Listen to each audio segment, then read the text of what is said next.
Klau, varbūt iesākumā iepazīstamies, kā tev sauc un ko tu dari? Mani sauc Irēna. Es esmu Valkas labākās, lielākās aptiekas vadītāja.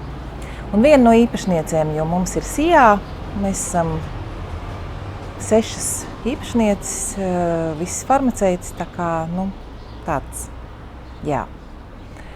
Savukārt man ir milzīgs prieks tevi redzēt Valkā, jo Valka ir pilsēta, kur sākas Latvija. Un par spīti Igaunijas dienvidu ietekmei, šeit mēdz būt arī vēsāks, bet šodien ir vasara, jā. Klau, bet no aptiekārs tomēr pilsētā ir nozīmīga figūra, ne? Es domāju, gan.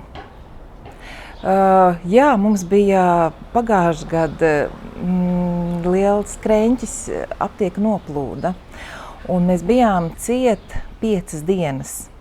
Un, ja pirms tam likās, ir aptieka, vēl ir 2 aptiekas un gan jau, tad tajā nedēļā bija skaidrs, ka jā, mēs esam īpašas, mēs esam svarīgas un mūs vajag šai pilsētai. Es tikai tad, kad nav, saprotu, ka vajag. Laikam gan jā, tā ir. Klau, parasti mazas meitenes nesapņo par šādu profesiju, no kurienes tev tā doma kaut ko tādu dzīvē darīt? Mana mamma bija aptiekas vadītāja. Mana mamma dibināja šo uzņēmumu īstenībā, jā. Un tad, kad pēc vidusskolas man bija jādomā, uz kurien, ko un kā, es sapratu, ka es neko citu nezinu. Es zinu tikai aptieku, kurā, bērnība, jo savā laikā, padomju laikā, šī bija arī diennakts aptieka, arī naktīs dežūrēja, un tad līdz 10 vakarā strādāja aptieka, un kaut kā tā dzīve tika pavadīta diezgan daudz arī aptiekā, un pēc tās vidusskolas es tā uz kuru pusi, un tas bija vienīgais, ko es zināju, un godīgi sakot nenožēloju, jo darbs nav grūts, bet atbildīgs, kā teica viena man kolēģi. Jā, bet mamma bija priecīga par tavu izvēli? Drīzāk jā, jo bija kam nodot stafeti. Vadības grožus, jā. Jo tas, un manas mammas gan nav jau 13 gadus, bet visu šo laiku tā kā viņa man stāv blakus un pieskata, lai es visu daru pareizi. Un arī prasu padomus, jā, tādā veidā. Bet, ko viņa tev ir ieteikusi tādu, kas tad dzīvē palicis prātā? Laikam ticēt sev. Uzticēties sev. Pirms pieņemt kādu lēmumu, aprunāties ar kolēģiem, bet rezultātā lēmumu pieņemt tik un tā es. Tā tas. Kādam jāatbild ir par to visu? Tieši tā, jā. Klau, un parasti sevi šajos laikos kaut kādos dzīves pamācību kursiņos var atrast to, ka ik pa 7 gadiem vajag mainīt nodarbošanos. Bet tu taču esi vienā vietā. Kā tas ir? Cik ilgi tas ir un kā tas ir? Katrā gadījumā tas viss ir pierasts. Es kādreiz domāju to, kad es savā mūžā nereizi neesmu gājis uz darba interviju. Nekad man nav bijis jāstāda savs CV, un varbūt es vienkārši esmu savā vietā un man nav jāmeklē nekas cits. Lai gan ik pa laikam, kad sašūpojas dažādi valdības lēmumi attiecībā uz aptieku, reizēm nolaižas rokas un ir vēlme, kam man to vajag? Man tiešām to vajag? Yeah. Bet tad atkal kaut kas pagriežās, parunājos ar meitenēm savām. Labi, vēl kādu brīdi, tad redzēs, kas būs aiz stūra. Mēs esam 6 speciālisti aptiekā, līdz ar to, ja kādam nolaižās rokas, tad kādam tās rokas atkal paceļās un saka, nē, viss būs labi un viss notiek uz priekšu. Tā kā tas ir labi, ka mēs esam vairākas. Kā saka, gribi iet ātri, viens gribi iet tālu kopā ar kādu, tad tā iešana kopā, tas ceļš ir bijis tāds sekmīgs. Kas tajā ceļā ir noticis, kā viņš ir kaut kā audzis, mainījies, vai kādi bija starta apstākļi un kādi ir tagad apstākļi? Redz, viss iet uz priekšu, 20 gadi ir diezgan ilgs posms, es gan pēdējos 13 esmu vadītāja.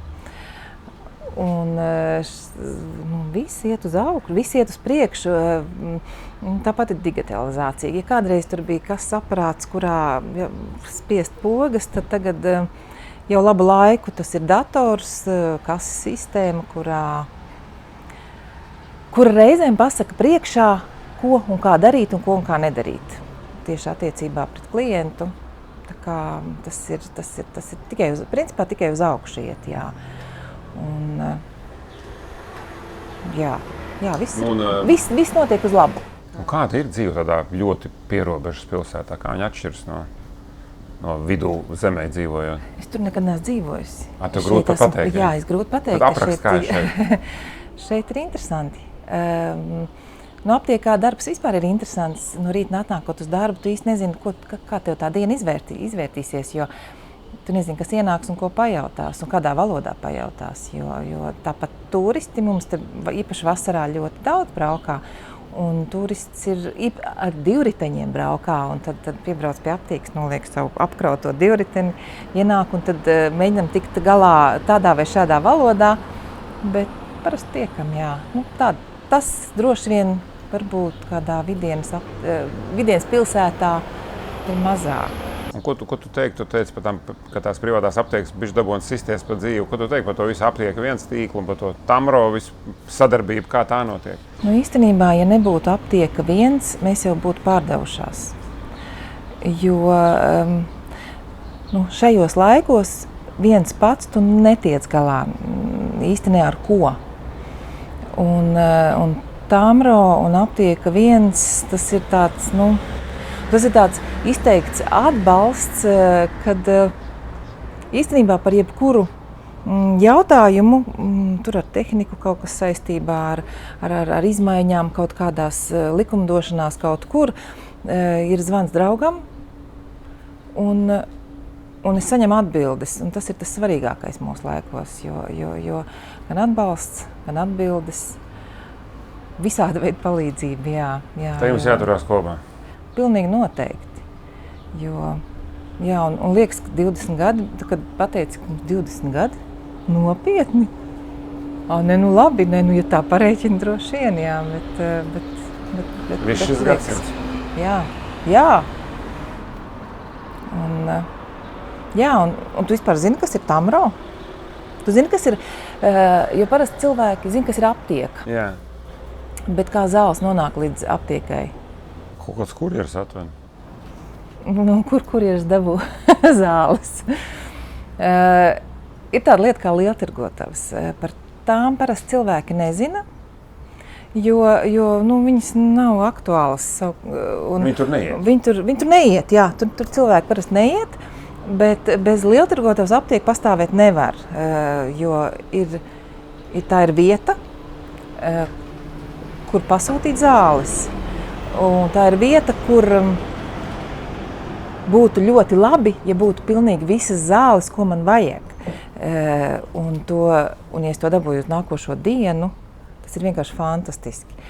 Tas ir mums labi, bet klientam tas ir vēl labāk, jo viņš atnāk uz aptieku, viņš man vajag, es neko nevaru dabūt, man vajag. Tad tas ir zvans uz lieltirgotavu, šajā gadījumā Tamro. Viss notiek, viss ir. Tu tikko man būtībā atklāja kaut kā tādu jaunu dimensiju. Liekas, tu vienu zvani uz aptieku vai aizēji, un ja saka nav, tad nav. Būtībā tā nav. Ja nav uz vietas, tu vienkārši saki pasūtat. Un tad es uzzinu, kurā dienā es to dabūšu, nevis eju prom bēdīgs, ka nekā nav. Jā. Kāda ir tā tava sajūta, kā tu redzi pagātni un nākotni un tagad? Pagātnē. Īstenībā tas, kas tur notika, gan kļūdas, gan kreņķi, gan viss, kas labais, tas palika tur. Tas, kas būs rītā, arī būs forši, bet tas būs rīt. Pašlaik mēs ar tevi sarunājamies. Un īstenībā šis ir interesanti, jā. Šis brīdis ir tas labākais. Tu vienīgais, ko paņem no pagātnes, ir zināšanas farmācijā? Arī, ne tikai farmācijā, jā. Cik ļoti ir jābūt empātijai, lai strādātu aptiekā? Cik jāpazīst cilvēki? Ļoti. Īstenībā, lai strādātu aptiekā, ir jāpatīk cilvēki, visi cilvēki, jo ienāk ļoti dažādi cilvēki, ļoti dažādos noskaņojumos. Un slims cilvēks, jebkurā gadījumā, ir dusmīgāks nekā vesels cilvēks. Bet jā, cilvēki ir jāmīl. Īstenībā man patīk cilvēki. Tāpēc varbūt arī tas ir mans mīļākais teiciens. Visi cilvēki ir labi, tikai daži reizēm uzvedās tā, kā es to nesaprotu, bet tās jau ir manas problēmas. Pēc šī teikuma es labprāt iegrieztos tavā aptiekā, nevis kādā citā.